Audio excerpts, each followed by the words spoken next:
She's still at it in her 80s. She currently has a one-woman show in London going like a train and will be forever loved by many of us as Dorothy in the hit series The Golden Girls. Do you remember that? Ladies and gentlemen, Bea Arthur.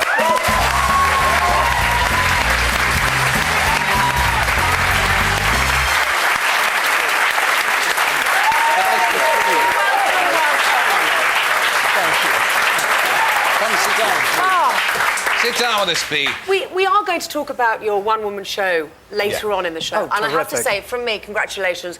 I loved every second of it. Thank you You very go to much. every show on the I West End. do. I love Do you never theatre. look after your child at home? No, she's in bed. She has a babysitter. He's being cheeky to me, he always is. Career woman. Now, Yeah. Now look. Dorothy from The Golden Yes, Girls. exactly. Oh, God, what? That was just magnificent. That was it. I'm so, I still can't believe the popularity of that show. We did our last one in '92.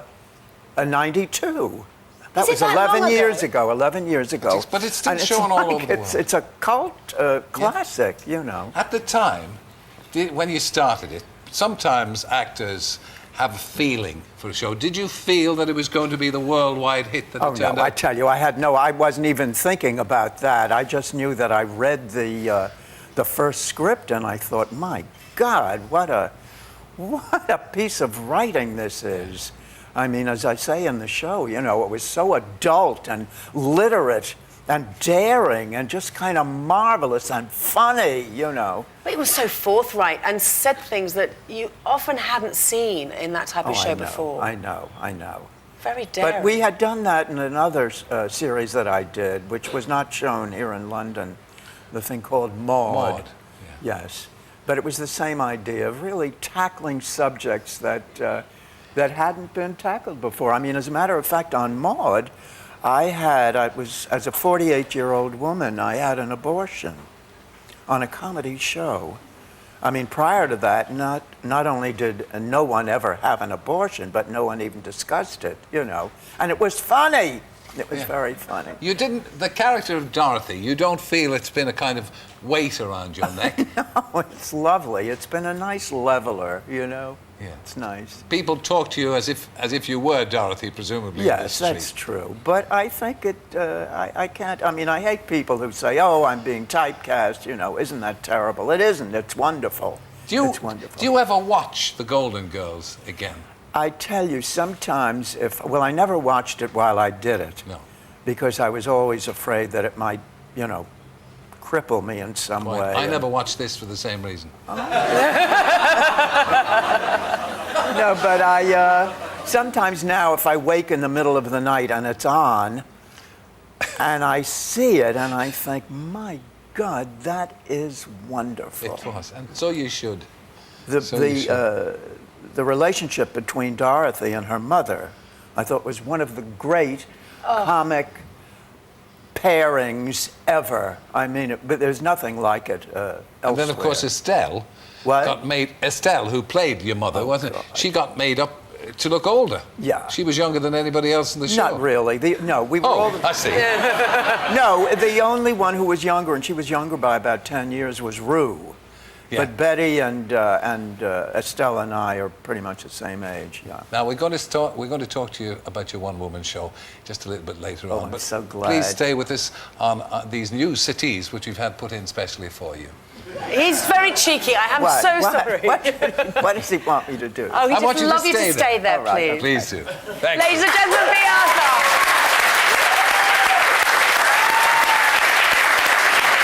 Still to come. Licorice the Lifesaver, plus the Barefoot Doctor. And when we come back, Boob aerobics, Oh, for heaven's guaranteed to add at least an inch to your cup size. Not in your case, my dear. See, I hope. no more. See you in a few minutes. Welcome. So lovely to have you here. Mwah. Lord Winston, how good to see you. Bea Arthur. It's a bit of a mouthful, Professor Lord, isn't it? It's not easy. I don't use them really. Don't you? No.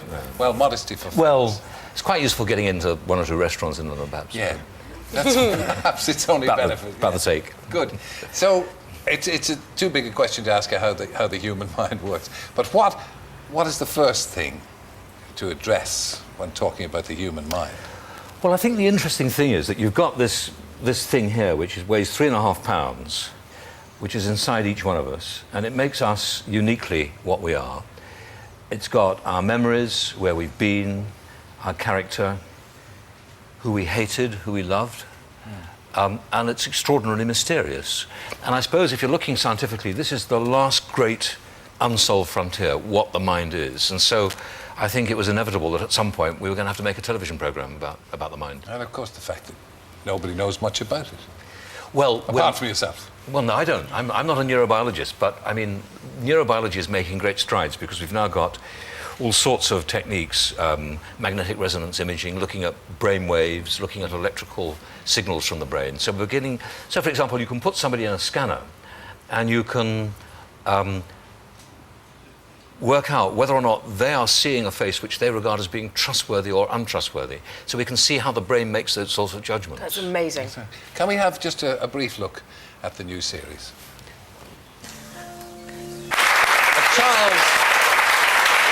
Just about child's mind. So the mind and the personality are intertwined. Yes, the second program's about personality. The first one's about learning, and the last one is about how we get on with people.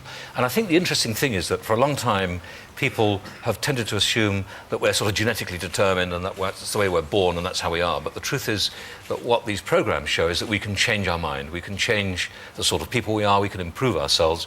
We can do all sorts of things to improve our learning. And for example, one of the things we do in the first program, which is shown tonight, is to follow a child who, by using omega-3, which is a capsule of fish oil, he's able to improve his learning ability by 2 years in terms of reading ability in a matter of a few months. When he was quite backward, suddenly becomes...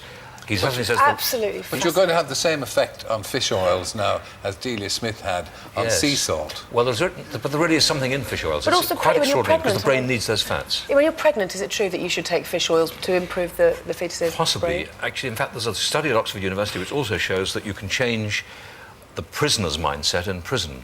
That actually when you give certain fish oils to prisoners, they become much more responsible. So in fact, there are all sorts of things about the mind that we're learning which I think are being shown in these programs which are really very surprising and quite extraordinary, which I didn't know about before I started making the programs. So do we know why it is, specifically, that fish oils help a child's intellect to advance? Well, we think it's because the fats that are needed to make the electrical conductivity between the nerve endings, between the synapses in the brain, are very crucial, and those enhance that electrical conductivity. That's the theory. I read in the paper, so it must be true, last week, that a child's personality is formed, or a person's personality is formed by the time they're 3. Yeah, in fact, there's another series I've been doing called Child of Our Time, which sort of looks at that issue. Yeah. And to a large extent, it is extraordinary that probably even earlier than that, we can see traits in our children right through until they're adults. So once they become cantankerous at the age of 3 months, they're going to be cantankerous for the rest of time. So tell me, the fish oils, of course, fascinating, but is it going to help adults as well? Yes. Would it help a university student? Would it help somebody be better at their job? Well, let's take old people. One of the things that I think is very... Because I've written a book that goes with this series, also called The Human Mind. And obviously in a book you've got more time to look at the science in detail. But one of the things that's very obvious is that if you don't neglect old people, if you actually stimulate their brain, if you get them to do puzzles, if you get them to go to bingo, if you get them to read or occupy them with other people, their mind is much less likely to deteriorate. And that constant stimulation actually changes the physical nature of the brain, changes the connections in the brain, and keeps people going for longer. Do you think the brain then is like, well, every other muscle? We've had the Boob thing. If exercise... Yes, absolutely. Exercise gets better? Absolutely, yeah. People who exercise their brain inevitably will perform better. And that's been clearly shown. Also, of course, physical exercise too, because physical exercise increases blood flow to the brain, and that actually increases your chance of being more intelligent. Can I just, go back to the fish oils? Does this a natural way of taking... So if you eat fresh fish often, or are you talking about it as a supplement? Certain fish, herring, kippers, oily fish, yes, probably that's right.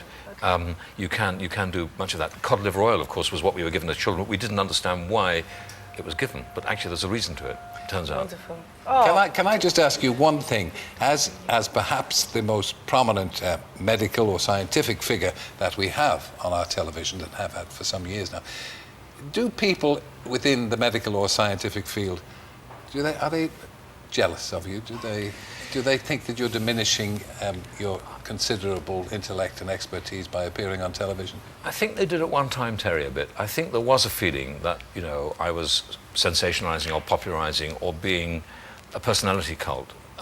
But actually, I think there's growing realization that there needs to be much better communication of science, and this is one way of doing it. I mean, you know, the truth is, the presenter gets the credit, but the truth is, I work with incredibly good production teams, and really their work is what we're seeing on television, really not mine. We could speak to Lord Robert Winston, I think, all morning, but thank you for joining us. Thank you. Now, if you could play how are you? Mind the fruit, Doc, mind the fruit. Barefoot, Good day Bea to you, Arthur. sir. And your Looking feet. forward to Bea Arthur. meeting you a lot. That's the barefoot Now, doctor. Sorry. barefoot, please. Today Slight is whiff. all about how we can give ourselves pleasure. Pleasure. Pleasure. Pleasure. It's a pleasure. Well, the thing is, because they've been talking so much about this work-life balance thing, being out of balance, that all we do is work, work, work these days. And it's the same in America, isn't it? People just working, working, working just to keep up, like hamsters on a treadmill. Okay. Well, it's happening here a lot. So the thing is, what I've been thinking is, do we allow ourselves enough pleasure during the day while we're at work? Do you? It's a pleasure sitting next to you. Absolutely. I've got great pleasure from Gabby. No, I say you two are great examples of people who do actually enjoy we have enormous themselves fun. a lot. Okay. Me too, and I just wanted to share some of this Particularly stuff. Okay, go on then. With some ideas, and everybody has some mango out there. Now, mango Going on for B? Yes, thank you. is a great example of a food that gives you pleasure. Excuse me, we've got the audience here. You can eat your mangoes now. So you don't have to eat mango when we get pleasure? Well, it is actually known to relieve depression, mango, you know. Is it? Yeah. I had a papaya earlier on this morning. Is that good for me? It's Good not for your bad. Okay. Go on, you're going Next to say one. something. Next one, please. Next one, please. So you've got all these there's lovely one things. left, So yeah. give Very yourself tasty. sensual pleasure by eating fruit. Surround yourself with pretty things like amethyst crystals, which are also said to be quite healing. healthy. So if you put this next to your computer, say, if you're sitting at a computer all day, this will actually help to just remind you of the beauty of life. Wear nice coloured clothing.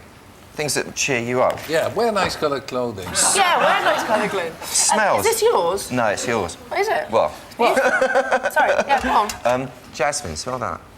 Oh, I love the smell. that- Oh, Go on, ladies first, Ruth. Jasmine. that's beautiful. Okay. Jasmine's Can I a lot. keep You know, that? I'm gonna Now, keep the what jasmine. about touch? Oh, Well, first I've got to tell you something else that'll give you a lot of Okay, pleasure. go on. This album by Barefoot Doctor, On Baby, is out today. Touch! All right, touch.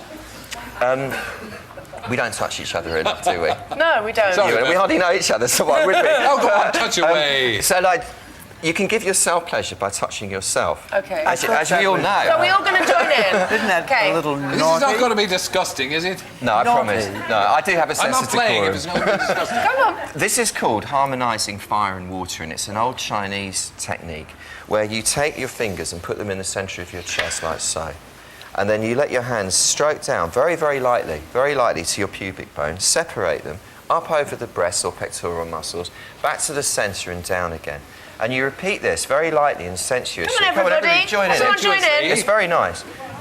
It's not naughty at all. It's actually very good for your health, as well as it bringing you lots of pleasure. I have immense pleasure. But if Already. if you start doing this in the underground, you get arrested. No, well, you wouldn't. I mean, it's one of those things that you would take yourself off into a private room to All do, right. like the loo. Imagine Now you have or some whatever. mantras for us today. But I've got something even better mantra. first. Okay. If you can, like, if you've got the opportunity to do this with someone at work, say you turn around, so you've got your back to me. Never turn Right. it. And if Terry turns around and you do this to me, I think he wants you to do this to him. and everybody turns to the person on one side of you, the right, let's say, and you start percussing with your fists on their, just lightly, on their upper back. And as you do it, go, make this sound, go, Not so hard. What does it do to us? well, let's turn the other way and do it That to the really person on the hurts. Oh, other no, you don't side. this way. That really hurts. Turn the other way now and do it the other side. What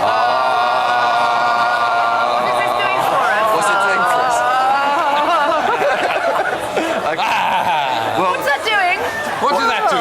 What it does, I like that. it's nice. It activates the energy in your heart center. Now, what affirmation for today, please? You want an affirmation? Yes, It's please. faster, don't it? Okay, the affirmation for today is, and so stand we up stand for up? this one. Stand up. Affirmation. Okay, say this after me. Please stand up, everyone. Say this after him. I feel very silly. Whether at work, Whether at work, whether at leisure, whether at leisure, I always allow myself I always allow myself some pleasure. some pleasure. Yeah. I always allow myself some pleasure. Allow myself some pleasure. Yeah. One more time through. Whether at work, whether at leisure, I always allow myself some pleasure. Yeah. I always allow myself some pleasure. Yeah. Barefoot Doctor! What a man! The only show that gives you affirmations to help you through the week. Thank you, Barefoot Doctor. God, I feel like $1 million, and my boobs are getting bigger. Still to come, Danny Baker and his amazing moving soda can.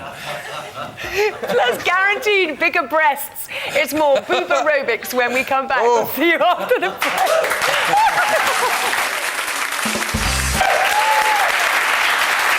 Day 2 with Danny Baker, amazingly. And then Arthur is still with us and has an opinion on that. You could not get over the ladies in our audience, could you, Bea? No, I really couldn't. First of all, the word is, I think, very offensive. Boob aerobics? Boob aerobics. I mean, boob is such a ridiculously ugly word. What would you like it to be? Breast aerobics, maybe? Breast aerobics, yes. Okay. Yes. Well, chest aerobics. Chest aerobics.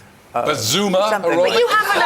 But you do have an opinion on breasts. No, I tell you, I have an opinion. I don't say I have an opinion, but I'm the opposite of what the so-called boob aerobics is, because I had breast reduction. Now, was that a while ago?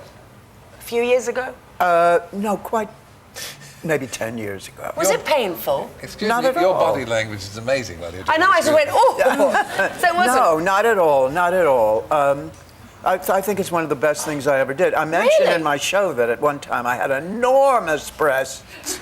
You did? Yes, but not courtesy of boob aerobics. But, It just happened. but do you feel better now for having less Oh yes, breast? oh yes. I mean, it was. There are some people who just have, I guess, boob aerobic. Gone crazy or something. I know, it's But silly. yeah, when it really gets to be uncomfortable, something has to be done. There was a great star of films in the 50s in this country called Chesty Morgan. Here he goes again. Don't mind him. Now, your one-woman show at the Savoy Theatre. Yes. As I said, many congratulations on that. Thank you so much. Absolutely outstanding. Thank you. And very, very funny. And you sing glorious songs as well. So tell us about how you came up with the idea to Well, do I this. tell you, I didn't.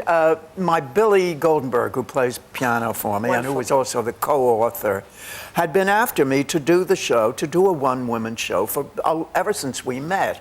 And I always said no, because I thought, oh, we have to get a writer, and it'll be. I didn't know where to begin. But after I left Golden Girls, I really didn't know what I wanted to do after that, but I did know that I didn't want to do any more sitcom, episodic television. And finally, I decided, rather than wait around for some brilliant role to come my way, let's do it. So we did it, and it's been wonderful. It's one of those things where you don't have to sign a contract for a couple of years. You can do it when you want to do it, or not do it when you don't want to do it. And how much longer are you in the West End We're for? only here. Our last performance is the 18th of this month. Will you come back again and do Oh, it? I'd love to. It's my favorite city. Oh, thank you. Yes. Oh, yes. So you like the British audiences as well? Oh, yes. I mean, Really? That's good news. They're a little. Terry. Yeah, No, but I this will crowd. say they're a little. What's the word? Not playful. No, the whole British humor is so. It's Stupid? Different. it's very different. I mean, I remember being here years ago. I don't even think I can say it on camera. I better not say what I thought I might say. But they're very racy. I'm You intrigued. know what I mean? The They are. humor is a little racy. Yeah. Well, so's Having yours to on do that with, stage. Mucky. bodily Mucky. functions and what have you. Now, Billy on the mucky side. Delighted to say that Bea Arthur will be with us all morning.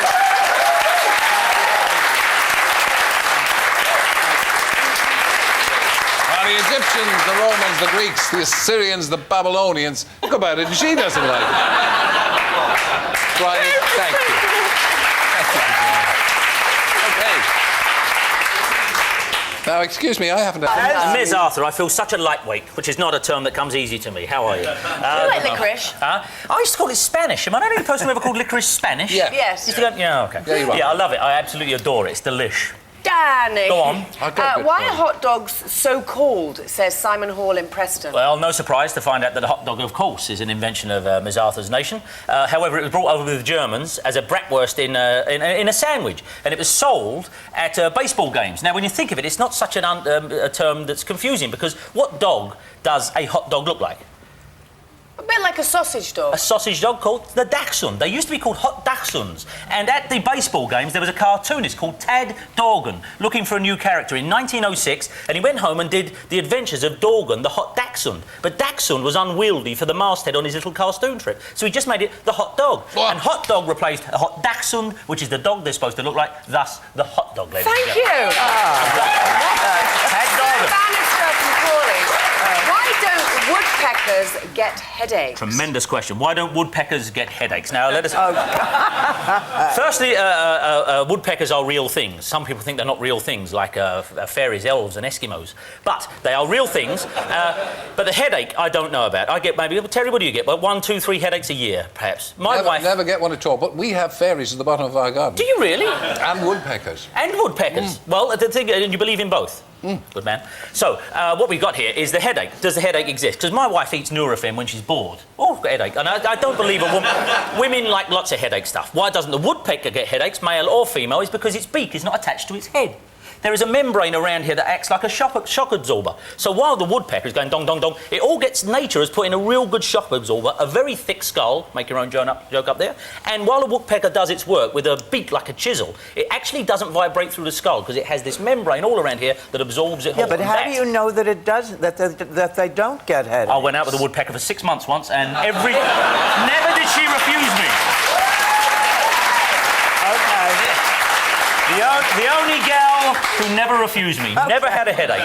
Jeff Coombs in Walsall. What's the most expensive thing in the world? The most expensive thing in the world? Well, lots of people backstage been making jokes up about people they've been out with, the meanest. The most expensive thing in the world, quite seriously, and I've written it down, Californium-252, which is a component necessary for atomic energy. It is an element, and at current market prices, if you went down your local market and you say, oh, we've got some radishes, or I'll have them, give us some potatoes, got any Californium-252? You'd say yes. And you say, how much is that? It'd say £511 billion per pound, putting gold well and truly in its place, and I'd say most West End theatre prices, which people complain about, not for your show, of course, but nevertheless, £511 billion a pound, Californium-252, the most expensive thing in the world. I'll take £5 of that then. Is static electricity good for anything, says Steve Beasley from Nottingham. Oh, and this is where the oil company's assassins will be out in the audience, because we're going to prove, yes, it is, and you'll have to come this way. Thank you, Danny. A little too much fun there. OK, so here's the thing. I know we're going to... Here we go. So, look, I'm getting the static electricity up. In years to come, every car will have a balloon on the front of it. Because look what happens. Look what happens when you put a balloon near... Oh! Ladies... Am I right? Am I right? A little more. What Just a little, 2 seconds. can move. A little more. Look Oh, my at God. that. Yes! We need to harness the power of the balloon. And now back to my friends. Bamboozle the Baker Man, then What a text boy. DB followed by your question to 82222. That's 82222. Bea Arthur, I think I have to apologise for all of this, but it's lovely to have you here. Coming up, more boob aerobics. And don't forget, Uncle Terry's giving away a widescreen TV and DVD player, and you've still got a chance to win them. Oh, I didn't know I had to speak. Yes. Well, kiddies, all the emails in. Lord Winston, Professor. A man who likes his licorice. It's very good for the brain, actually. Is it? Oh, yes. Yeah, but Granny will tell you apart from that, doing the brain any good.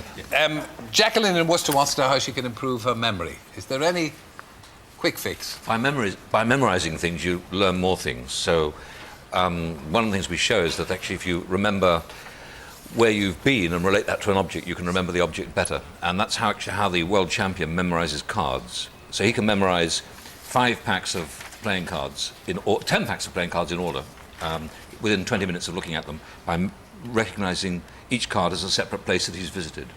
I see. Now, we hear a lot about positive thinking. Do you believe in that? Do you think that thinking positive can improve your chances in life? Yes, I'm sure it does. Absolutely certain. Yeah, I mean, if you're negative, if you're pessimistic, then of course you won't succeed. You've got to be reasonably optimistic. You've got to believe that you can do something, otherwise you won't try and do it. So an optimistic attitude must be a good thing. Hallelujah. Good. Wonderful. Bea, Yes. Jez from Manchester says, what is it like being a gay icon? Oh, first of all, I guess I did know that I was. It's very flattering, I think, because it's not just being a gay icon. It's toddlers adore the shows that I've done because they're so anti-establishment, you know, and also I just think that we've touched on subjects that no one else has touched on before. Ashley from Bournemouth says, who was the queen on the set of Golden Girls? Oh, there was no queen. There was no queen. You're all queens No, in our absolutely minds. not. You're all Absolutely. queens. It's a very There's quite a few of them here. democratic. A big thank you to all our guests today. The Yes, wonderful indeed. Bea Arthur, Robert Winston, Barefoot Doctor,